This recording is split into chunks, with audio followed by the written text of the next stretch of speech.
Good morning, AGS crew, and welcome to this week's video. What an exciting week one in the NFL. We had missed field goals, overtime, huge performances from some players you'd expect, some that you didn't, and also some big duds like Derrick Henry, Cam Akers, Allen Robinson. Before I jump into the recap and preview, I will share a quick update on voting. Out of 11 votes, 10 were in favor of proposal number 1. Like I said in the email, there's probably a better way to handle this. I'm very happy we got something in to address the concerns right away, but I would love to hear more ideas on this if you have any. Proposal number 2 failed 5 votes to 6. Next year, we'll still aim to do a slightly early draft about a week or two before Labor Day. Seems like a good middle ground and doesn't require any change to the rules to do that. All right, let's jump into week 1 recap. Congratulations to the week 1 winners. Some very surprising results across the league, like Aaron Jones with only 10 points, a couple big injuries, and overall just a bit of a weird week in the NFL. I think it'll be fun to keep track of my predictions versus how Sleeper projected the week, and so far I am losing. I guess just half of the winners correctly, and Sleeper went 4-2 in their projections for week 1. It's a long season though, and hopefully I'll catch up. All right, let's jump into some details. First up, we have Mike versus Scott. Scott's team just did not show up for him in week 1, missing projections by 60 points. We had the lowest score in the league by far. It was 19 points worse than Todd, who was second to last. The biggest flops on your team were Chase Edmonds, who only scored 10, and Amari Cooper with just 3 points. You left about 30 points on the bench, but even if you had set your lineup perfectly, still wouldn't have been enough to beat me, unfortunately. I had a monster week at a Cooper Cup with 30.8 points, and Renfro was my biggest letdown with just 4. And everyone else in my starting lineup performed pretty much how I expected they would, but I ended up leaving a ton of points on my bench. Todd and I were the only 2 teams to have over 40 points sitting on the bench. Hate to see that. Overall, I still ended up with a respectable week despite that, beating both the league median and Scott. Next up, Jeff versus Josh. What a week Josh had, scoring over 200 points, winning $50 as our top scorer for the week. Very impressive point total. Not only did you outscore every team by more than 30 points, you also outscored every team's maximum possible point total. Even if they had set the perfect roster, didn't leave a single point on the bench, you would have beat them. That's crazy. Huge performances out of Saquon Barkley, Miles Sanders, Jalen Hurts, Jerry Jeudy, and pretty much your whole lineup. Your bench, however, is not very deep, so it'll be interesting to see how you fare throughout the season with bye weeks. Jeff, what a frustrating week, man. Huge flops out of Austin Eckler, Aaron Jones, Trevor Lawrence, and Keenan Allen. You'll bounce back, though, and it was just an unlucky week for you. I think you made all the right calls with who you started, but going into week 2, based on this performance, it's going to be a lot of tough decisions. Taro going up against Todd with both the lowest scoring and closest matchup of the week. One of these dumpster fires had to win, and it ultimately went to Taro. Taro with just 8 points from his top 2 running backs, 10 points total from his flex positions. Herbert and AJ Brown did do well, but it wasn't enough to make up for all the other shortcomings. Todd was in a similar boat with a goose egg from both Cam Akers and Cole Kmet. Cordero Patterson did great, but not a good start for the rest of your lineup. Todd left a ton of points on his bench. He won the worst manager award from Sleeper in week 1. I was close second on that, so don't feel too bad, Todd. And with such a close matchup, though, that really has to sting, leaving so much points on the bench. Taro came out on top slightly, but both teams need some work. Matt versus Nick in another close matchup, this one favoring Matt. Matt had great weeks out of Mahomes, Jonathan Taylor, Dalvin Cook, and CEH. I was a Mahomes doubter this year coming into the season with Tyreek leaving Kansas City, but the Chiefs and Mahomes have really looked fantastic so far in both the games that we've seen. You've got a decent performance out of everyone else, except for Robert Woods, who put up just 2 points. Oof, that hurts. For Nick, 39 points out of Josh Allen, 20 from James Robinson, 19 from Tyreek Hill, and 22 from Russell Wilson. Holy crap. That's just a very strong start out of your top guys. Overall, your team looked great, and you beat the league median, but sometimes that's just how fantasy football works. It wasn't enough to beat Matt. Jason going up against Dalton, and Jason walks away with the win. 42.5 points from Justin Jefferson alone. The rest of your lineup did not matter. You had terrible performances from Matt Stafford and A-Rob, but Jefferson easily made up for that. Green Bay isn't even an easy team to put up that kind of points against, so Jason, your team to keep an eye on, and hopefully you don't run away with this, having Jefferson on your team. I think he's probably a league winner this year, but we'll see how it goes.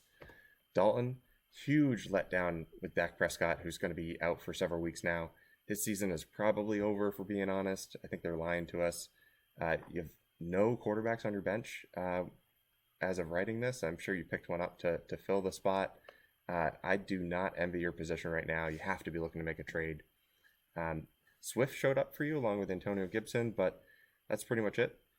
Somehow you still put up a respectable 148 points, but it wasn't quite enough to take down Jason or beat the league median, but still a decent performance, all things considered.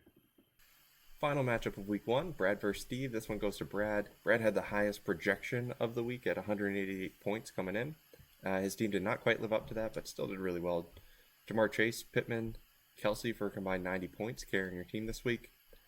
Fortunately, Pittman, with the injury news, not great. Elijah Mitchell as well. Hopefully you get them back later in the season, though, and help you make a playoff run here. Steve with a huge wide receiver combo with Diggs and Adams scoring a total of 63 points. That's awesome. Mike Williams put up only 2 points, though. Has to be a concern, but overall your team did really well, just not well enough. With week 1 in the rearview mirror, I wanted to give an update on payouts and remind everybody what they are. The 2 largest prizes go to the league champion and runner-up. $125 goes to the first place team of the regular season, $100 to the 7th place finisher as a consolation prize for whoever just misses the playoffs, and $50 goes to the top scorer each and every week. Congratulations again to Josh for winning this in week 1. And then for the rest of the prizes that are a little harder to track, I will keep track of them throughout the season and include an update in every weekly video for you. We have $100 for whoever loses the closest regular season matchup of the year. This one currently sits with Todd, who lost his matchup this week by only 5.44 points. $100 goes to the team with the highest scoring rookie. So far, that's Dalton with Drake London, who scored 11.4 points in week 1. We actually only had 3 teams put a rookie on their starting lineup in week 1. So that could be an easy way to win $100 if you're willing to take the risk on a rookie. Lastly, and this is the hardest one to track, we have $100 for the team with the highest scoring waiver wire pickup. Very important note on this one. I actually need you guys to help me out by nominating your players who you think will qualify or win this prize. I don't have a good way of tracking all the waiver wire moves throughout the season, who's starting versus who's on your bench. So if you have any players who you think might win this prize for you, please send them to me. I'll keep track of the players you guys nominate and keep a running total throughout the year and present that every week in this video. But if you don't send me a player, they're not going to be considered for the prize. All right, with that, let's move on to the week 2 preview. First up, Mike versus Nick. I'm looking for another great week at a Cooper Cup and hopefully see Derrick Henry bounce back. Tua, I'm a little more hopeful after seeing him throw to Tyreek Hill last week, but fingers crossed he spreads the ball around a little bit more going forward, especially this week with Tyreek being on Nick's team. Kareem Hunt had a great week 1, and he was on my bench, so I moved him up to one of my flex spots, hoping he'll score another 20 points this week. But we'll see how that goes. Nick, I'm scared of your team with Josh Allen, McCaffrey, Hill, Waller, Cobb, and Russell Wilson. You made some picks in the draft I didn't think were going to work out, but I was wrong. Your team looks great. I expect Josh Allen will go for over 30. And overall, I think Nick puts up at least 180 points this week, with Allen leading the way and gets the win. Jason versus Scott. Jason, Jefferson is obviously going to have another huge week. Maybe not quite 40 points again, but definitely over 30. Stafford's going to continue to set you back, missing his projection. A-Rob has to do better this week than last week, right? I think the Rams are going to click a little bit more on offense this week, so I think he'll bounce back. Scott, coming off an absolutely terrible week 1, I don't think that you're going to bounce back without making some trades or significant waiver wire pickups. Juju had another disappointing performance on Thursday with 2.3 points. Very tough to see.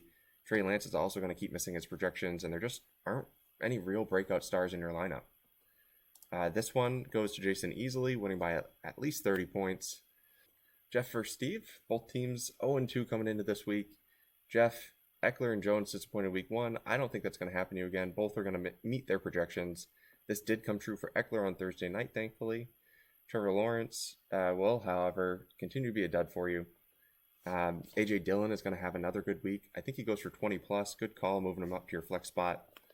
Steve, pretty tough week 1. Not the showing I expected from your team, especially with a huge 188 point projection. Still with 176 projected points this week. Devontae Adams and Diggs will continue to carry your team. They're going to go for 30 points apiece like clockwork. But you really need more production out of your quarterbacks. And I think you're going to get it this week with Derek Carr going for at least 25. That said, I think Jeff is going to come out on top. Steve probably still beats the league median, though, so I think you both will get in the win column. Taro versus Josh. Taro trying to redeem himself after scoring just 129 points in week 1. Luckily, that was good enough to get a win last week, but that kind of performance isn't going to cut it usually. Herbert and Kyler Murray will do pretty well for you like they did last week, meeting their projections around 25 points each. That did come true for Herbert, who scored 27 on Thursday night. I think the rest of your roster continues to let you down, missing projections just like week 1. Stating the obvious here, you're just not strong enough at running back, and that's going to hold you back all season. Josh, coming off possibly a season high 200-point week, winning $50. What a great way to start the season for you. You have 5 absolute studs in your top 5 positions, and they're going to continue to crush the competition for you. Hurts is going to do even better than week 1, crossing the 30-point threshold. Barkley's going to get close to 30 points again. I don't think he's going to quite repeat the 37 from week 1, but still do really well. Judy, Debo, Fournette, all are going to beat their projections. I'd be crazy not to bet on Josh this week. I think you go for 180 plus again, maybe even take the top scorer title 2 weeks in a row. Matt versus Dalton. Matt, 50 points on the board already from Mahomes, Everett, and CEH. Great start to the week. I expected Mahomes would put up 30 plus again, but that did not come true. Still a decent week with 19 points though. JT should go for 30 plus again this week, beating his projection. Hopefully Lockett can bounce back a little bit. Seahawks looked way better than I thought they would, so there's plenty of hope there. You decided to sit Woods this week. He's a tough call. I think he does better and gets the 10 that he's projected to get, but you never know. Dalton, you're in a really tough spot without Dak. Hopefully you can make some trades happen in the next couple of weeks. DeAndre Swift has a bum ankle and is kind of your last hope here. I think he plays through the injury, but only gets about 15 points. Antonio Gibson does okay against Detroit, and I think he's going to be the star in your team until Brian Robinson recovers from his gunshot injury, which is ridiculous. There's not much else to talk about on your team, though, unfortunately.